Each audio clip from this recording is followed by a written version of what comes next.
우리 삶을 다시 돌이켜보면 인연이라는 주제만큼 뒤늦게 이해되는 것이 없습니다. 그때는 이유를 몰랐고, 그때는 억울했고, 그때는 서운했지만 시간이 흐른 뒤에야 그 의미가 조용히 드러납니다. 인연은 늘 가까울 때는 안 보이고 멀어지고 나서야 보이는 특성이 있습니다. 마치 너무 가까이 대면한 그림처럼 전체가 흐릿하고 한 발 떨어져야 비로소 형태가 잡히듯이 말입니다. 인연이 주는 가장 큰 선물은 설명이 아니라 이해입니다. 설명은 머리로 하는 것이고 이해는 마음으로 하는 것입니다.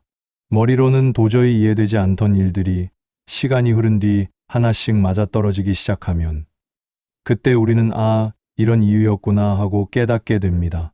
그 깨달음은 기쁨보다 조용한 평온에 가깝습니다. 억지로 납득시키는 평온이 아니라 흘러가는 시간 속에서 스스로 내려앉는 평온입니다. 부처님은 인연을 강제로 붙잡으려 하지 말라고 했습니다. 붙잡으려 하면 집착이 되고 집착은 고통을 만듭니다. 대신 흐름을 인정하라고 했습니다. 올 인연은 오고 떠날 인연은 떠나며 머물 인연은 머무른다는 사실을 받아들이는 순간 인연은 고통의 원인이 아니라 지혜의 스승이 됩니다.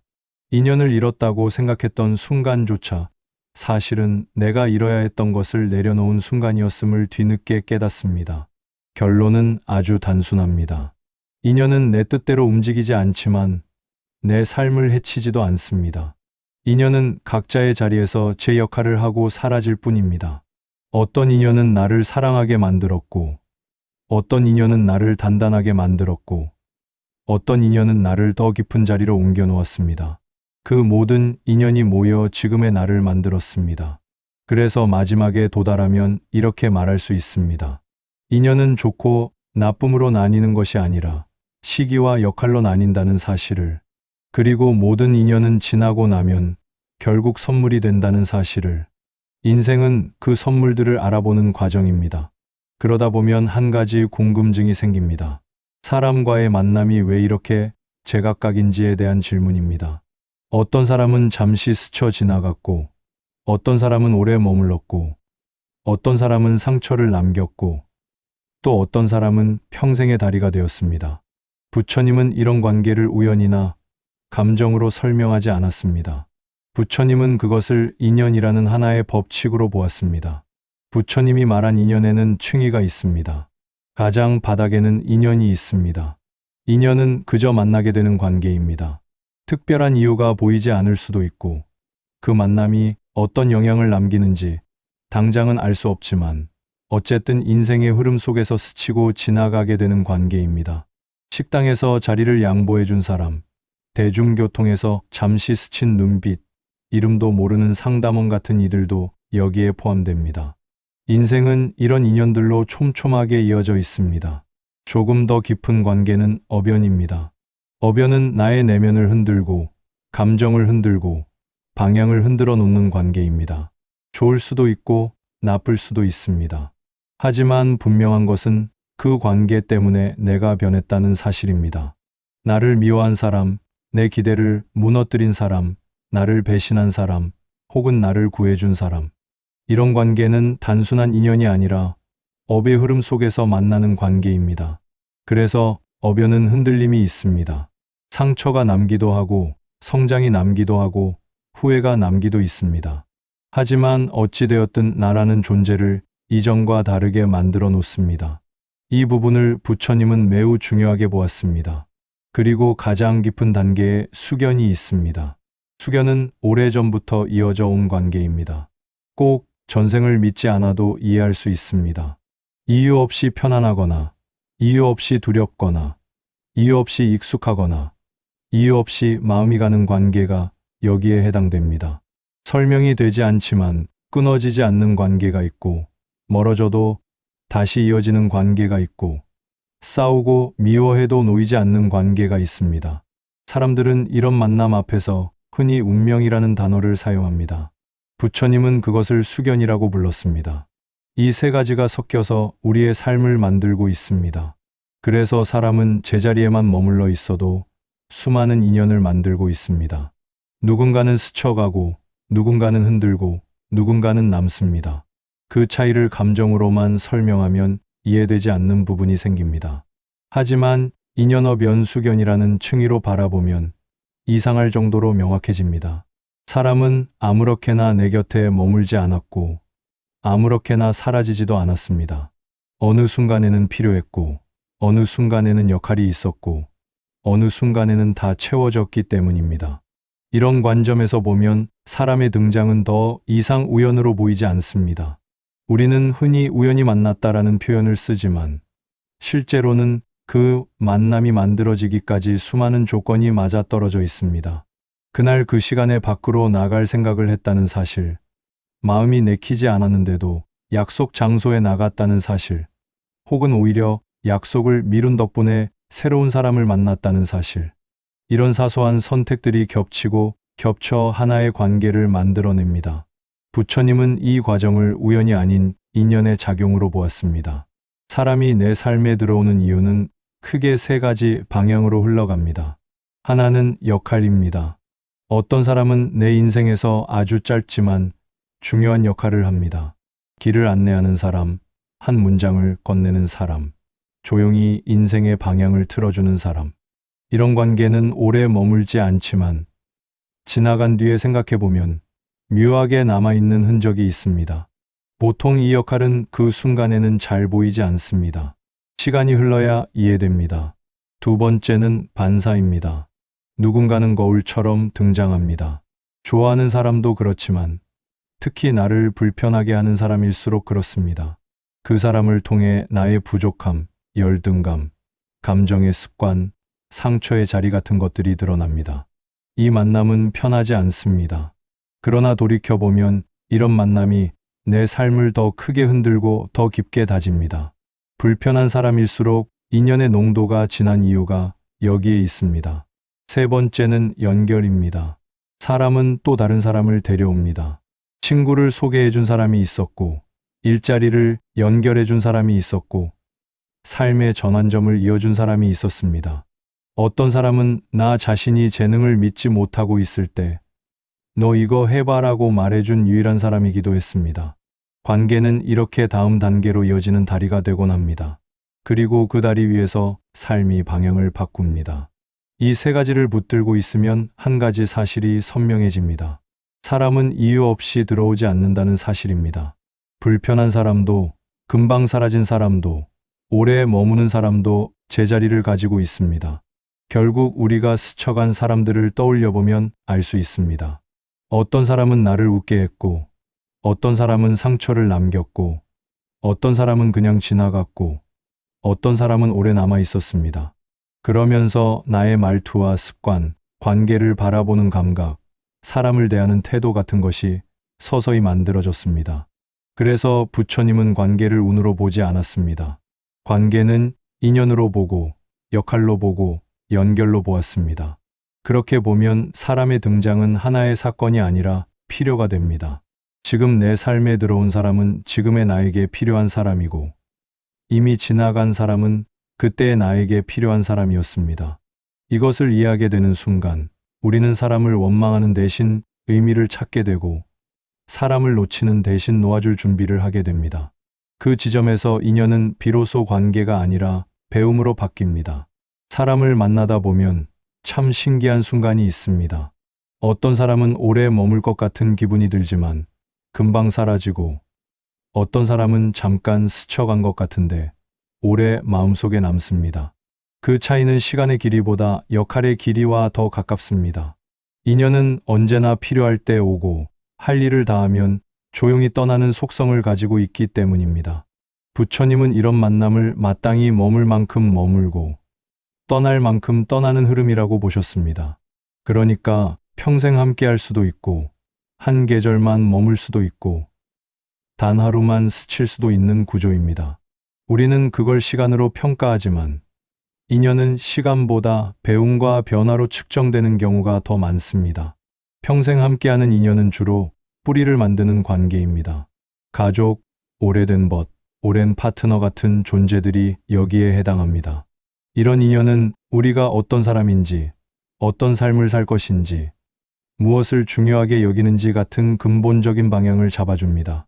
반면 잠시 스쳐가는 인연은 방향을 튼다거나 거울을 보여준다거나 멈추어 서게 한다는 역할을 해서 우리의 길을 조금씩 조정합니다. 예를 들어 잠깐 스쳤던 직장 동료가 인생 전체의 직업관을 바꿔놓을 수도 있습니다. 단 하루 만났던 스승 같은 사람이 오래 묵혀있던 의문 하나를 해소해 주기도 합니다. 반대로 수년 동안 함께 있었지만 아무것도 남기지 않거나 아주 짧았지만 엄청난 흔적을 남기는 경우도 있습니다.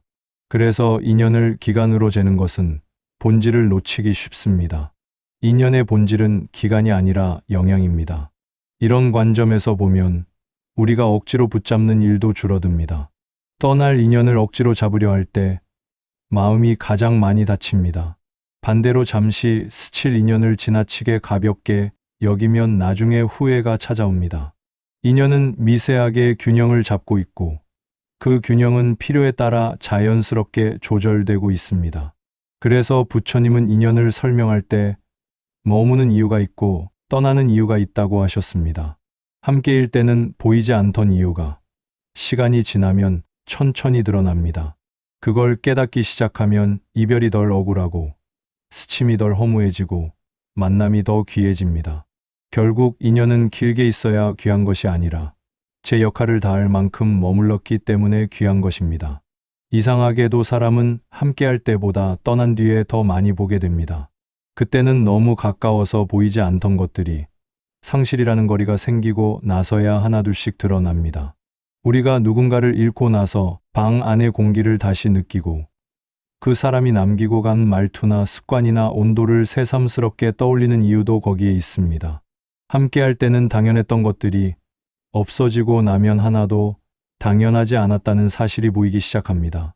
예를 들어 어떤 사람의 잔소리가 그렇게 귀찮았는데 없어지고 나니 그 잔소리가 나를 챙기던 방식이었다는 걸 뒤늦게 압니다. 늘 먼저 연락하던 사람이 더 이상 연락하지 않을 때 그 사람이 노력하고 있었다는 걸 비로소 이해하게 됩니다. 우리가 불편해했던 사람의 솔직함이 사실은 진심이었다는 걸 나중에서야 알아차리기도 합니다. 상실은 관계의 숨은 면을 드러내는 힘이 있습니다. 부처님은 이런 현상을 인연이 비워지는 과정이라고 표현하셨습니다. 함께 있을 때는 채워져 있어서 보이지 않던 것들이 비워지고 나서야 그 형태를 드러냅니다. 물이 가득한 컵에 무엇이 들어있는지 알기 어렵지만 물을 비우면 컵의 크기와 모양이 드러나는 것처럼 상실은 관계의 본 모습을 보여주는 독특한 방식입니다. 그래서 상실은 괴로운 동시에 정확합니다. 억울하고 허전하고 화도 나지만 동시에 그게 그 사람의 마음이었구나 같은 늦은 이해가 찾아옵니다. 그 이해는 기쁨이 아니라 조용한 깨달음에 가깝습니다. 상실이 준 선물은 실시간으로 오지 않습니다. 시간이 지난 뒤에 불쑥 찾아옵니다. 그리고 그 깨달음이 올 때 마음은 조금 더 단단해져 있습니다. 이런 경험을 몇 번 지나고 나면 비로소 알게 됩니다. 사람은 모두 이유가 있어서 왔고 필요가 끝나면 떠났다는 사실을. 그때는 도저히 받아들일 수 없었던 이별도 나중에는 방향을 바꾸기 위한 신호였음을 이해하게 됩니다. 결국 상실 이후에 오는 깨달음은 이런 메시지를 담고 있습니다. 함께할 때는 몰랐던 것들이 있고 떠나고 나서야 배울 수 있는 것들이 있다는 것. 그래서 인연의 끝은 실패가 아니라 이해의 시작이라고 말할 수 있습니다. 인연이라고 하면 우리는 흔히 따뜻한 사람, 도움이 된 사람, 나를 지지해 준 사람들을 먼저 떠올립니다. 하지만 삶을 오래 돌아보면 좋은 사람만 인연이었던 적은 단 한 번도 없습니다. 오히려 마음을 후벼 파는 사람, 배신을 안겨준 사람, 나를 초라하게 만든 사람도 이상할 만큼 정확한 시점에 등장해 있었습니다. 상처를 준 사람은 그 순간만 놓고 보면 불행의 원인 같지만 시간이 지나고 보면 성장의 촉매였던 경우가 많습니다. 부처님은 이런 인연을 반대편 거울이라고 설명하셨습니다. 사랑을 주는 관계가 나를 따뜻하게 비춘다면 상처를 주는 관계는 나의 그림자를 비춥니다. 평소에는 마주하지 않던 내면의 불안, 열등감, 분노, 두려움 같은 것들이 바로 그 그림자입니다. 누군가의 한마디에 자존심이 무너질 정도로 약했음을 깨닫는 순간이 있고 누군가의 성공이 질투로 바뀌는 순간이 있고 누군가의 무심함이 외로움을 자극하는 순간이 있습니다. 상처는 상대가 던진 것이 아니라 원래 내 안에 있던 지점을 건드린 것에 가깝습니다. 예를 들어 어떤 사람을 볼 때마다 마음이 조급해진다면 그 사람의 태도가 문제가 아니라 나는 아직 나를 믿지 못한다는 진실이 드러난 것일 수 있습니다. 어떤 사람의 말이 유난히 얄밉게 느껴진다면 그 말이 틀려서가 아니라 나는 그런 방식으로 말할 용기가 없다는 사실이 비춰진 것일 수 있습니다. 또 어떤 사람의 무관심이 분노로 바뀐다면 그 이유는 나는 여전히 인정과 관심을 갈구한다는 마음이 들켰기 때문일 수 있습니다. 이런 감정은 상처가 아니면 쉽게 드러나지 않습니다. 그래서 상처를 주는 사람은 이상한 방식으로 정직합니다. 좋은 사람은 위로를 주고 힘을 주지만 상처를 주는 사람은 내가 외면하고 있던 내면을 들춰냅니다. 둘 다 역할이 다를 뿐 인연이라는 점에서는 동일합니다. 부처님은 인연을 평가하지 말라고 하셨습니다. 좋은 인연은 마음을 넓히고 나쁜 인연은 마음을 깊게 하기 때문입니다. 넓음과 깊음은 형태가 다를 뿐 결국 같은 방향으로 향합니다. 상처를 준 사람을 용서하라는 이야기가 아닙니다. 용서가 필요하지 않을 수도 있고 그럴 필요가 없는 관계도 있습니다. 다만 그 사람이 삶에 들어왔던 이유를 나중에 이해하게 됩니다. 그 이유는 상대를 위한 것이 아니라 대부분 나를 위한 쪽에 있습니다. 상처를 통해 인간을 이해하는 감각이 생기고 사람을 섣불리 단정하지 않는 냉정이 생기고 나를 함부로 대하지 않는 기준이 생기고 어떤 말이 남을 파괴하는지 배우게 됩니다. 상처는 고통이지만 무지에서 지혜로 넘어가는 길목에서도 자주 등장합니다. 이런 관점을 알고 나면 인연을 달리 보게 됩니다. 좋았던 사람만 기억에 남는 것이 아니라 아팠던 사람도 흔적을 남기는 이유를 깨닫게 됩니다. 그때는 불행 같았지만 멀리서 보면 장치였고 시련 같았지만 나중엔 안내였던 경우가 많습니다. 그래서 좋은 사람만 인연이 아니고 상처를 준 사람도 인연일 수 있다는 말은 단순한 위로가 아니라 실제 경험에서 나온 진실에 가깝습니다. 결국 인연의 가치는 관계가 따뜻했느냐가 아니라 그 관계가 나를 어디까지 데려갔느냐로 결정되는 것 같습니다. 부처님은 미움을 마음의 거울이라고 설명하셨습니다. 마음속에 감춰져 있던 감정들은 외부에 자극이 없으면 좀처럼 모습을 드러내지 않습니다. 그런데 미움을 느끼는 순간 우리는 상대를 바라보는 것 같지만 실은 나 자신을 정면으로 마주하고 있습니다. 분노는 상대의 잘못을 가리키는 것처럼 보이지만 그 분노를 통해 가장 크게 드러나는 것은 내 안에 숨어 있던 두려움과 불안입니다. 그래서 미움의 관계는 이상할 만큼 정확합니다. 내가 어떤 사람인지, 어떤 감정을 숨기며 살아왔는지, 무엇을 두려워하는지 드러내는 역할을 합니다. 예를 들어 어떤 사람의 태도가 유난히 거슬릴 때가 있습니다. 우리가 바로 떠올리는 이유는 저 사람 때문입니다. 하지만 조금만 들여다보면 전혀 다른 이유가 숨어 있습니다. 그 사람이 무심한 태도를 보일 때 내 마음이 아픈 이유는 나는 아직 인정받고 싶다라는 마음이 있기 때문일 수 있습니다. 누군가의 성공이 괜히 신경 쓰이는 이유는 나는 아직 내 자리를 찾지 못했다라는 불안 때문일 수 있습니다. 또 어떤 사람의 비판이 유난히 독하게 느껴질 때 그 핵심은 상대의 말투가 아니라 나는 상처받을까 두려워 방어적으로 살아왔다라는 사실일 수 있습니다. 이 모든 감정은 상대가 아니라 나에게서 출발한 것입니다. 그렇기 때문에 미움의 관계는 단순히 피해야 할 관계가 아니라 해석해야 할 관계에 가깝습니다. 그 사람 덕분에 내 안에 어떤 부분이 흔들리는지, 어떤 감정이 튀어나오는지, 무엇이 여전히 통증으로 남아있는지 확인할 수 있기 때문입니다. 미움이 정확히 가리키는 방향은 언제나 내면입니다.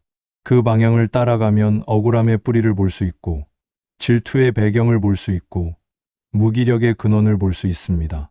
부처님은 이것을 내가 나를 모를 때 미움이 대신 알려준다라고 설명하셨습니다. 미움은 감정적으로는 불쾌하지만 기능적으로는 정확한 안내가 됩니다.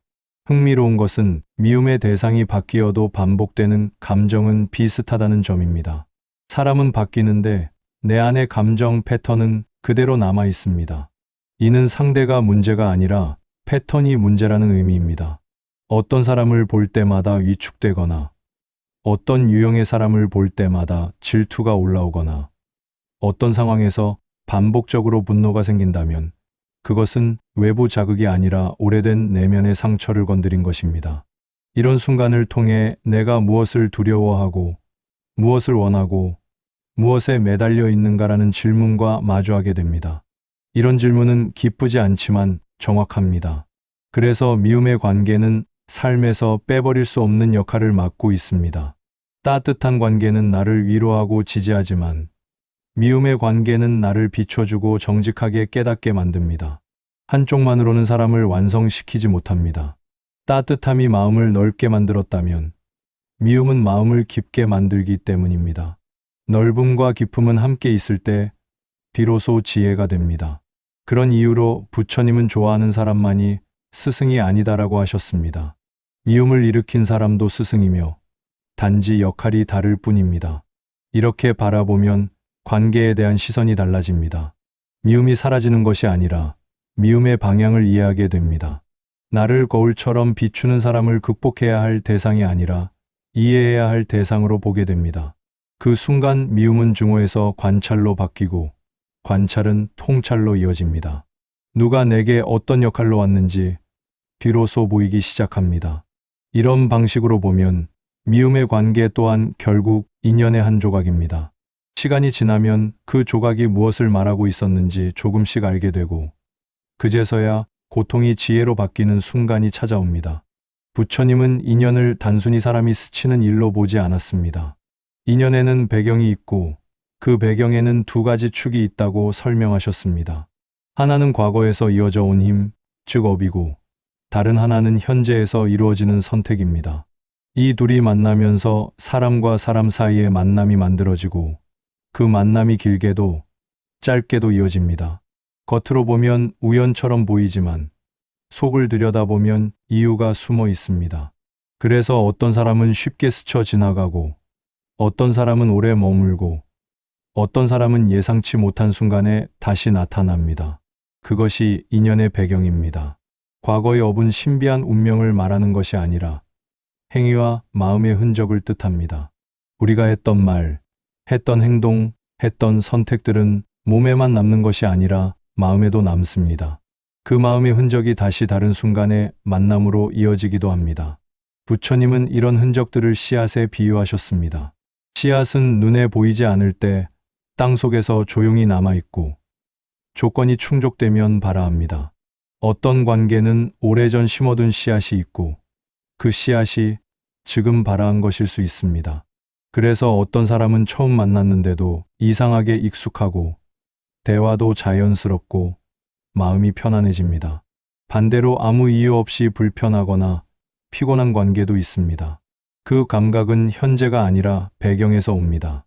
하지만 인연이 과거로만 결정되는 것은 아닙니다. 부처님은 업이 만남을 만들고 선택이 인연을 완성한다고 하셨습니다. 같은 사람을 만났다고 해서 모두 같은 형태의 관계가 되지 않는 이유가 여기에 있습니다. 선택의 방식이 다르기 때문입니다. 존중을 선택하면 그 관계는 따뜻해지고 경쟁을 선택하면 그 관계는 팽팽해지고 외면을 선택하면 그 관계는 멀어집니다. 같은 시간, 같은 장소, 같은 사람이라도 결과는 달라집니다. 현재의 선택이 과거의 흔적을 어떤 방향으로 풀어낼지 결정하기 때문입니다. 이런 관점에서 보면 인연은 이 사람과 꼭 만나야 했다가 아니라 이 만남을 어떻게 사용할 것인가에 더 가까워집니다. 과거의 업이 배경을 제공했다면 현재의 선택은 그 배경 위에 색을 칠하는 일입니다. 그래서 어떤 사람은 나를 변화시키는 색이 되고 어떤 사람은 나를 흔드는 색이 되고 어떤 사람은 나를 멈추게 하는 색이 됩니다. 관계는 때로는 선물처럼 다가오고 때로는 숙제처럼 다가오지만 그 둘 모두의 이유가 있습니다. 숙제 같은 사람은 나의 부족함을 드러내고 선물 같은 사람은 나의 가능성을 드러냅니다. 서로 역할이 다를 뿐입니다. 이렇게 보면 만남의 무게도 달라집니다. 단순히 좋은 사람, 나쁜 사람이 아니라 나를 넓히는 사람, 나를 비추는 사람으로 구분되기 시작합니다. 인연은 누가 더 애쓰고 누가 더 사랑했느냐로 평가되지 않습니다. 부처님은 인연을 이해와 배움의 장이라고 말하셨습니다. 과거의 업이 만나게 하고 현재의 선택이 가르침을 받게 합니다. 그래서 어떤 인연은 오래 머무르지 않아도 충분히 역할을 합니다. 잠시 스쳐도 방향을 바꿀 수 있고 짧게 만나도 마음을 일깨울 수 있습니다. 길이가 중요하지 않습니다. 깊이가 중요합니다. 그리고 가장 중요한 사실이 마지막에 남습니다. 우리는 누군가와의 관계를 통해 결국 자기 자신에게 돌아옵니다. 왜 이런 사람을 만났는지, 왜 이런 관계가 끝났는지, 왜 이런 마음이 만들어졌는지 되묻게 되고 그 질문 끝에서 자신의 모습과 마주하게 됩니다. 인연의 배경은 결국 과거의 업과 현재의 선택으로 짜여 있지만 그 목적지는 언제나 자기 자신에게 있습니다. 그래서 부처님은 사람이 오고 가는 것을 통해 마음을 배우라고 하셨습니다.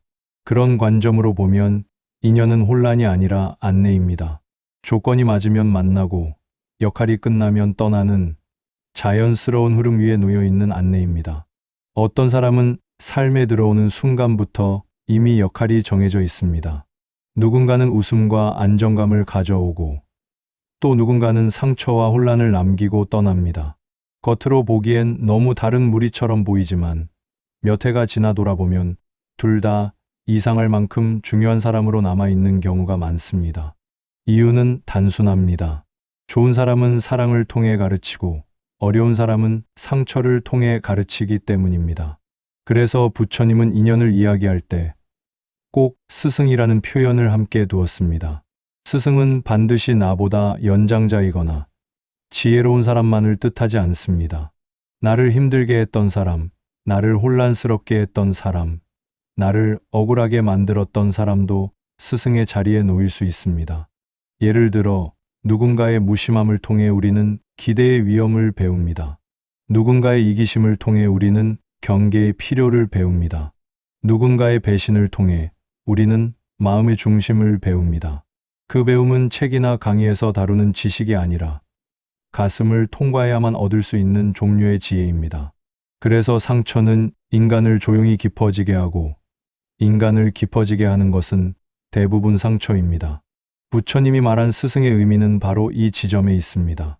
나보다 뛰어난 사람, 나를 가르친 사람, 나를 이끈 사람만 스승이 아니라 나를 흔들고 뒤집고 무너지게 한 사람 또한 스승이라는 뜻입니다. 삶을 오래 살수록 사람들은 이런 말을 자주 꺼냅니다. 그때 그 사람이 아니었으면 지금의 나도 없었을 것이다. 시간이 지난 뒤에야 이해가 되는 문장이고 미움이 사라진 뒤에야 마음에 들어오는 진실입니다. 결국 인연은 누군가를 좋아하는 감정만으로 구성되어 있지 않습니다.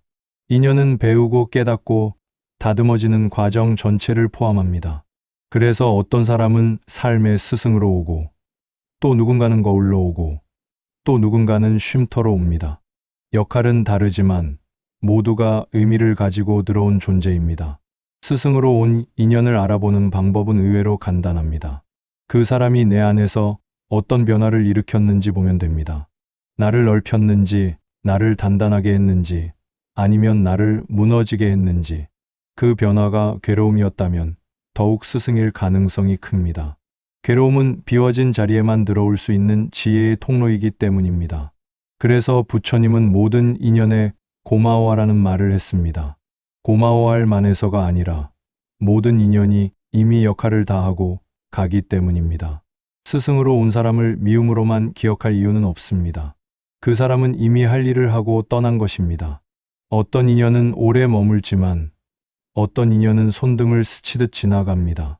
우리는 보통 오래 함께한 관계에만 의미가 있다고 생각하지만 이상하게도 삶에서 결정을 바꾸고 방향을 틀게 만든 건 짧게 스쳐 지나간 사람일 때가 많습니다. 이름조차 흐릿하고 얼굴조차 기억나지 않는데 그 사람이 했던 한마디 때문에 진로를 바꾸거나 그 사람의 행동 하나 때문에 관계의 방식을 바꾸는 경우가 있습니다. 부처님은 이런 인연을 두고 머물지 않아도 역할이 있었다고 말했습니다. 오래 남지 않았다는 사실은 의미가 없었다는 뜻이 아니라 그 인연이 필요했던 시간만큼만 머물렀다는 뜻입니다. 짧게 스친 인연은 대체로 우리가 미처 보지 못한 조각을 보여주는 역할을 합니다. 어떤 사람은 나의 모습 중 내가 모르는 부분을 비춰주었고, 어떤 사람은 내가 바라던 방향을 가리켜 주었고, 어떤 사람은 내가 피해야 할 길을 알려주었습니다. 그런 인연은 머무르기 위해 오지 않았습니다. 역할을 위해 왔고, 역할이 끝나면 바로 떠났습니다. 그래서 오래 남지 않아도 이상하게 마음속에 자리를 차지하는 경우가 있습니다. 그 사람이 아니라 그 사람이 가져온 기운과 질문이 남아있는 것입니다. 나는 왜 저 말에 흔들렸지? 왜 저 상황이 이렇게 오래 기억나지? 왜 그 순간이 나에게 필요했지? 같은 질문들. 질문은 흔적이고, 흔적이 있다는 건 충분히 스친 관계였다는 증거입니다. 짧게 스친 인연을 아쉬워하거나 억지로 붙잡으려 할 필요가 없습니다. 그 인연은 오래 남는 게 목적이 아니었습니다. 오래 머물지 않아도 이미 할 만큼 했고, 가져올 건 다 가져왔습니다. 그래서 떠난 뒤에야 알 수 있는 진실이 있습니다. 아, 그 사람이 잠깐만 내 삶에 들어왔던 이유가 있었구나. 만약 오래 머물렀다면 오히려 흐려졌을 가르침이었을 수도 있습니다. 짧아서 선명했고, 짧아서 강렬했고, 짧아서 의미가 있었습니다. 삶을 지나오며 보면 어떤 관계는 사계절을 함께 통과하지만, 어떤 관계는 봄만 함께하고, 어떤 관계는 겨울에만 나타났다가 사라집니다. 계절마다 머무는 시간이 다르듯 인연도 머무는 기간이 다릅니다.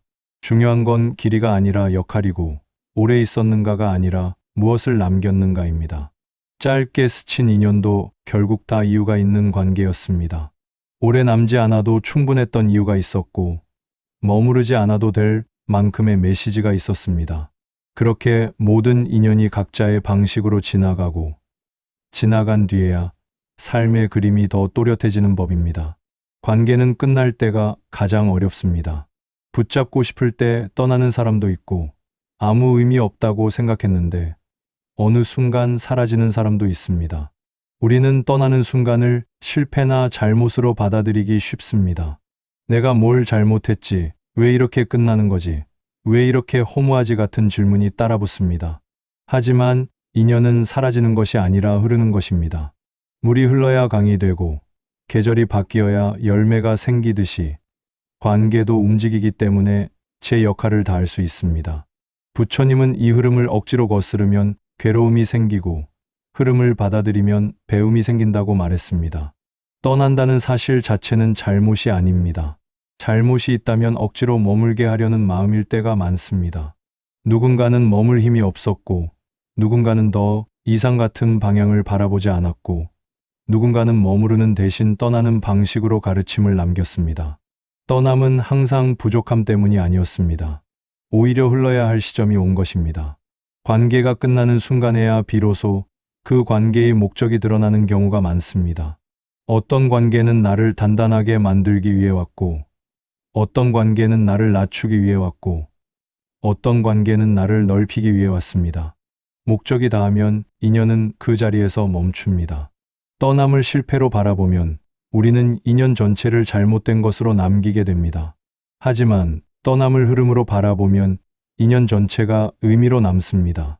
떠났다는 사실이 그 관계의 전부가 아닙니다. 떠나기 전까지 있었던 순간들이 관계의 본질입니다. 웃었던 시간, 배웠던 시간, 아팠던 시간, 변화가 있었던 시간, 그런 시간들이 이미 충분했다면 떠남은 마침표일 뿐입니다. 끝이 있어야 다음 장이 열리고, 빈자리가 생겨야 새로운 인연이 들어올 공간이 생깁니다. 빈자리 없이 새로운 인연은 시작될 수 없습니다. 그래서 휴연이 끝나는 순간에는 묘한 감정이 뒤섞입니다. 서운함, 아쉬움, 억울함, 미련 같은 것들이 올라오지만, 시간이 지나고 나면 그것들이 다 지나가고 마지막에 남는 건 한 가지입니다. 그 사람도 흐름이었구나. 흐름은 옳거나 그른 것이 아닙니다. 흐름은 흘러야만 하는 것입니다. 붙잡는 건 노력이고 놓는 건 지혜입니다. 놓아야 할 때 놓지 못하면 고통이 생기고, 흘러갈 걸 흘러가게 두면 평온이 찾아옵니다. 인연이 끝나는 순간이야말로 관계의 진짜 깊이가 드러나는 시간입니다. 원망으로 끝나는 관계는 표면을 머물렀던 관계이고, 고요하게 흘려보내는 관계는 서로에게 역할이 있었던 관계입니다. 떠남을 두려워하지 않아도 됩니다. 떠남은 잘못이 아니라 흐름이고, 흐름은 인연의 또 다른 이름입니다. 관계가 흐르고 있다는 사실을 받아들이는 일보다 더 어려운 일이 있습니다. 바로 집착을 내려놓는 일입니다. 붙잡고 싶은 마음은 애정의 형태처럼 보이지만 실은 두려움의 다른 이름입니다. 사라질까봐, 잃을까봐, 혼자가 될까봐. 그래서 관계가 멀어지는 낌새가 보이면 사람들은 더 강하게 붙잡기 시작합니다. 연락을 늘리고 확인하려 하고 상대의 마음을 단정하거나 감시하려 합니다. 그러나 아이러니하게도 그렇게 붙잡을수록 관계는 더 빠르게 멀어집니다. 집착은 사랑이 아니라 압력이고 압력은 관계의 숨을 막기 때문입니다. 숨이 막히는 관계는 오래 버티지 못합니다. 부처님은 고통의 근원을 집착주저이라고 말했습니다. 집착은 사라지는 것을 인정하지 못하는 마음입니다. 머물러야 할 것을 떠나는 것으로 바라보고, 변해야 할 것을 변하지 않는 것으로 바라보고, 흘러야 할 것을 막으려고 합니다. 우리가 붙잡는 것은 사실 상대가 아니라 상태입니다. 지금의 온도, 지금의 거리, 지금의 애정, 지금의 역할. 이 상태가 변하지 않기를 바라기 때문에 고통이 생깁니다. 하지만 관계는 온도처럼 변하고 계절처럼 바뀌고 강물처럼 흐릅니다. 그러니 붙잡는다는 행위는 결국 흐름을 거스르는 행위가 됩니다. 거슬러 오르는 존재는 늘 상처를 입습니다. 집착은 상대를 잃는 것이 아니라 자신을 잃는 방식이기도 합니다. 상대의 말과 행동에 예민해지고 존재의 중심이 흔들리고 감정이 출렁거리고 하루의 기분이 상대에게 달라지기 시작합니다. 그때 우리는 관계를 하는 것이 아니라 집착을 하는 중입니다. 남이 어떻게 보는지는 중요하지 않습니다. 내가 그 사람을 떠올릴 때 불안이 앞서면 그것은 애정이 아니라 집착입니다. 내가 그 사람을 놓을 수 없으면 그것은 사랑이 아니라 의존입니다. 의존은 요구를 만들고, 요구는 실망을 만들고, 실망은 분노를 만듭니다. 이 구조는 단 한 번도 관계를 건강하게 만든 적이 없습니다. 붙잡으려고 할수록 더 아픈 이유는 단순합니다. 붙잡는 순간 이미 잃을 준비를 하고 있기 때문입니다. 마음속 어딘가에서 이 관계는 사라질지도 모른다는 불안을 전제로 두기 때문에 애정이 아니라 공포가 기반이 됩니다. 공포는 상대를 존중하지 않습니다. 선택을 인정하지 않고 흐름을 보지 않고 감정을 듣지 않습니다. 오직 결과만을 요구합니다. 나에게 남아 있어라. 나를 선택해라. 나를 떠나지 마라. 이 요구는 마음을 닫게 만듭니다. 닫힌 마음 앞에서는 사랑도 숨을 쉬지 못합니다. 그래서 집착은 상대를 잃게 만드는 것이 아니라 관계의 의미를 잃게 만듭니다. 결국 붙잡지 않는다는 것은 관심이 없어서가 아니라 흐름을 믿기 때문입니다. 흘러갈 것은 흘러가게 두고 머무를 인연은 어떤 방식으로든 머물게 되어 있습니다. 이것이 부처님이 말한 이치입니다. 놓아야 사라지는 것이 아니라 놓아야 남는 것이 있습니다. 인연을 보내는 일은 붙잡는 일보다 훨씬 어렵습니다. 놓아야 한다는 사실을 머리로는 알고 있지만 마음은 그 사실을 받아들이지 못할 때가 많습니다. 그래서 우리는 떠나는 인연 앞에서 미련이라는 이름의 감정을 붙잡습니다. 조금만 더, 이렇게 끝나면 안 되는데, 언젠가 다시 돌아오겠지 같은 말들로 관계의 끝을 미루려 합니다. 하지만 관계의 끝은 우리의 의지와 상관없이 이미 흘러가고 있습니다. 인연이 끝나는 자리에서 우리가 할 수 있는 일은 되돌리는 것이 아니라 받아들이는 일입니다. 부처님은 인연의 끝을 잘못이 아니라 흐름이라고 말했습니다. 누가 틀려서가 아니라, 누가 부족해서가 아니라 머물러야 할 시간이 끝났기 때문에 흘러가는 것일 뿐입니다. 그러니 떠나는 인연 앞에서 가장 어리석은 태도는 누군가를 탓하는 일입니다. 나 때문이야, 그 사람 때문이야, 상황 때문이야 같은 탓은 고통을 붙잡는 방식입니다. 탓이 끝나야 비로소 관계가 끝났다는 사실을 인정할 수 있습니다. 관계가 끝났다는 사실을 인정해야 새로운 길이 보입니다. 그래서 인연을 보내는 가장 온전한 방식은 미련이 아니라 감사입니다. 감사는 억지로 하는 마음이 아니라 시간이 지나면 자연스럽게 떠오르는 마음입니다. 함께했던 시간 덕분에 내가 배운 것이 있고 그 관계 덕분에 나라는 사람이 조금 더 깊어졌다는 걸 알아채는 마음입니다.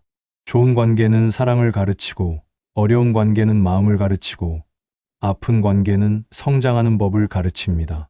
그러니 어떤 관계도 헛되지 않았습니다. 헛된 건 미련입니다. 감사로 관계가 끝맺어지는 순간, 우리는 지금이 비어 있는 것이 아니라 이전이 채워져 있었다는 사실을 깨닫습니다. 좋은 기억이든 나쁜 기억이든 모두 삶의 자산으로 남습니다. 그 자산이 쌓여 다음 관계를 더 평온하게, 더 단단하게, 더 지혜롭게 만들 수 있는 기반이 됩니다. 그래서 인연을 보내는 일은 버리는 일이 아니라 다음 인연을 맞이할 자리를 여는 일입니다. 미련은 과거를 붙잡고 감사는 과거를 정돈합니다. 정돈된 과거만이 현재를 방해하지 않습니다. 인연은 붙잡을 때 고통을 만들고 보낼 때 의미를 남깁니다. 그러니 인연의 끝은 상처가 아니라 마침표이고 때론 쉼표입니다. 헤어짐은 끝이 아니라 정리이고 정리는 다음을 위한 공간입니다. 결국 감사로 끝난 인연은 어떤 방식으로든 다시 우리를 돕습니다. 놓쳤다고 생각했던 것이 사실은 남아 있었던 경우가 많습니다. 인연은 그렇게 흘러가고 남고 이어집니다.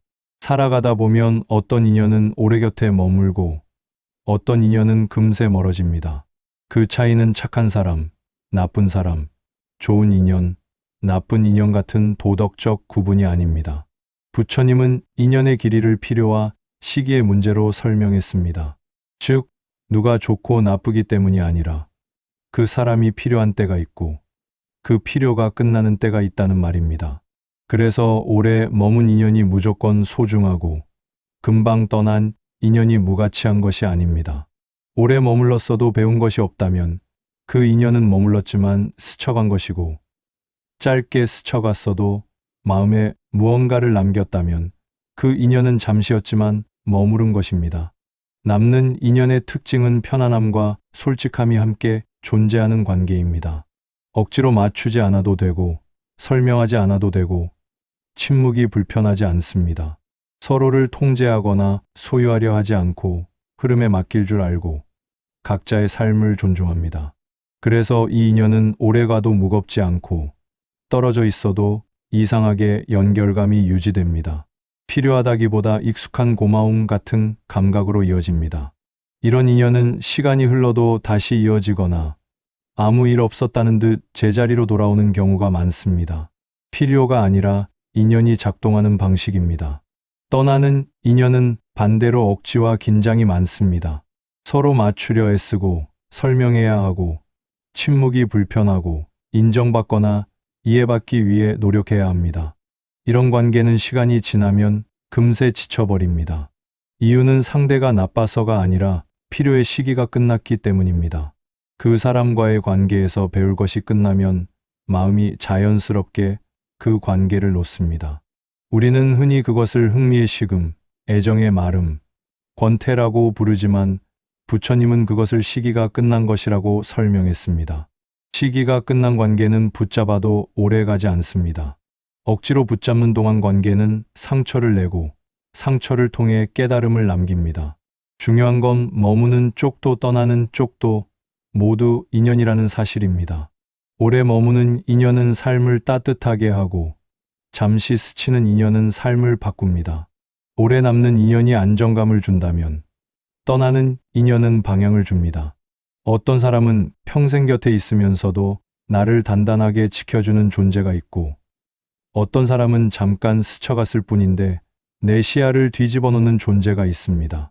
그래서 남는 인연과 떠나는 인연의 가치는 길이가 아니라 역할에 있습니다. 우리는 흔히 떠나는 인연을 실패라고 생각합니다. 하지만 부처님은 끝난 인연은 역할을 다한 인연이라고 했습니다. 머무는 인연은 함께 살아가는 법을 가르치고 떠나는 인연은 홀로 서는 법을 가르칩니다. 함께한 인연은 따뜻함을 남기고 떠난 인연은 깨달음을 남기고 둘 다 삶을 넓히는 재료가 됩니다. 결국 누구는 남고 누구는 떠나가는 것이 아니라 누구는 지금이고 누구는 그때였을 뿐입니다. 그러니 머무는 인연은 감사로 맞이하고 떠나는 인연은 감사로 보내는 것이 인연의 자연스러운 흐름입니다. 살아온 시간을 돌아보면 그때는 도저히 이해할 수 없었던 인연들이 있습니다. 이유도 모른 채 나타나 마음을 흔들어 놓고 한참을 머물다가 어느 날 아무 말 없이 사라지고 그 뒤로 다시는 연락이 닿지 않는 인연들. 그때 우리는 그 사람에게 화를 내고 세상을 탓하고 마음속에서 한동안 싸움을 이어갑니다. 그런데 시간이 충분히 흐르고 나서 그 인연을 다시 바라보면 놀랍도록 다른 얼굴을 하고 있습니다. 상처만 준 것 같았던 인연은 나를 단단하게 만들었고, 갑자기 사라진 인연은 나를 성장시켰고, 끝났다고 생각했던 인연은 나를 다음 자리로 옮겨 놓았습니다. 그때는 포장지처럼 거칠고 보기 싫었던 사건들이 나중에는 조용하게 선물의 형태로 남아 있습니다. 좋은 인연만 선물이라고 생각하기 쉽지만 인연의 역할은 그보다 훨씬 다채롭습니다.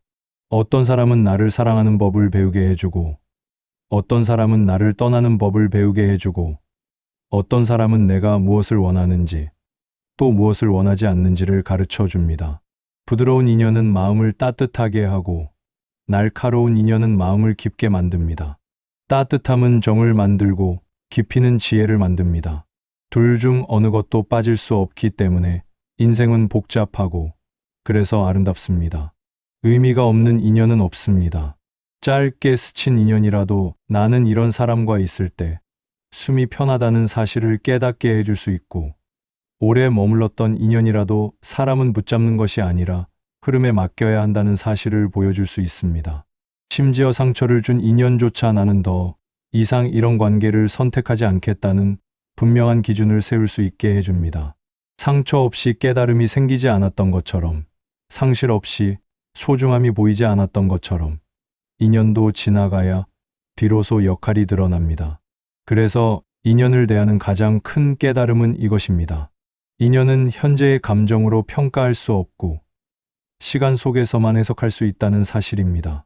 함께할 때는 몰랐던 것이 떠난 뒤에 보이고, 미웠던 사람이 고마움으로 바뀌고, 원망하던 인연이 이해로 바뀌는 순간이 찾아옵니다. 그때 우리는 인연을 선악이나 성공 실패의 기준으로 보지 않습니다. 그 사람도 제 역할을 하고 돌아갔다는 사실만 보입니다. 결국 남는 것은 단 하나입니다. 모든 인연이 지나고 나면 선물이 된다는 사실입니다. 웃음을 준 인연은 따뜻함이라는 선물이 되고, 상처를 준 인연은 지혜라는 선물이 되고, 잠시 머문 인연은 방향이라는 선물이 되고, 오래 머문 인연은 자양분이라는 선물이 됩니다. 선물의 모양만 다를 뿐 선물이 아닌 인연은 없습니다. 이것이 부처님이 말한 인연의 가장 조용한 결론입니다. 인연이 끝난 자리에 남는 것이 원망이 아니라 감사가 될 때, 우리는 비로소 한 단계 삶의 문을 넘어갑니다. 인연의 의미를 이해했다는 뜻이기 때문입니다. 우리 삶을 다시 돌이켜보면 인연이라는 주제만큼 뒤늦게 이해되는 것이 없습니다. 그때는 이유를 몰랐고, 그때는 억울했고, 그때는 서운했지만 시간이 흐른 뒤에야 그 의미가 조용히 드러납니다. 인연은 늘 가까울 때는 안 보이고 멀어지고 나서야 보이는 특성이 있습니다. 마치 너무 가까이 대면한 그림처럼 전체가 흐릿하고 한 발 떨어져야 비로소 형태가 잡히듯이 말입니다. 인연이 주는 가장 큰 선물은 설명이 아니라 이해입니다. 설명은 머리로 하는 것이고 이해는 마음으로 하는 것입니다. 머리로는 도저히 이해되지 않던 일들이 시간이 흐른 뒤 하나씩 맞아떨어지기 시작하면 그때 우리는 아, 이런 이유였구나 하고 깨닫게 됩니다. 그 깨달음은 기쁨보다 조용한 평온에 가깝습니다. 억지로 납득시키는 평온이 아니라 흘러가는 시간 속에서 스스로 내려앉는 평온입니다. 부처님은 인연을 강제로 붙잡으려 하지 말라고 했습니다. 붙잡으려 하면 집착이 되고 집착은 고통을 만듭니다. 대신 흐름을 인정하라고 했습니다. 올 인연은 오고 떠날 인연은 떠나며 머물 인연은 머무른다는 사실을 받아들이는 순간 인연은 고통의 원인이 아니라 지혜의 스승이 됩니다. 인연을 잃었다고 생각했던 순간조차 사실은 내가 잃어야 했던 것을 내려놓은 순간이었음을 뒤늦게 깨닫습니다. 결론은 아주 단순합니다. 인연은 내 뜻대로 움직이지 않지만 내 삶을 해치지도 않습니다. 인연은 각자의 자리에서 제 역할을 하고 사라질 뿐입니다. 어떤 인연은 나를 사랑하게 만들었고, 어떤 인연은 나를 단단하게 만들었고, 어떤 인연은 나를 더 깊은 자리로 옮겨 놓았습니다. 그 모든 인연이 모여 지금의 나를 만들었습니다. 그래서 마지막에 도달하면 이렇게 말할 수 있습니다. 인연은 좋고 나쁨으로 나뉘는 것이 아니라 시기와 역할로 나뉜다는 사실을, 그리고 모든 인연은 지나고 나면 결국 선물이 된다는 사실을, 인생은 그 선물들을 알아보는 과정입니다.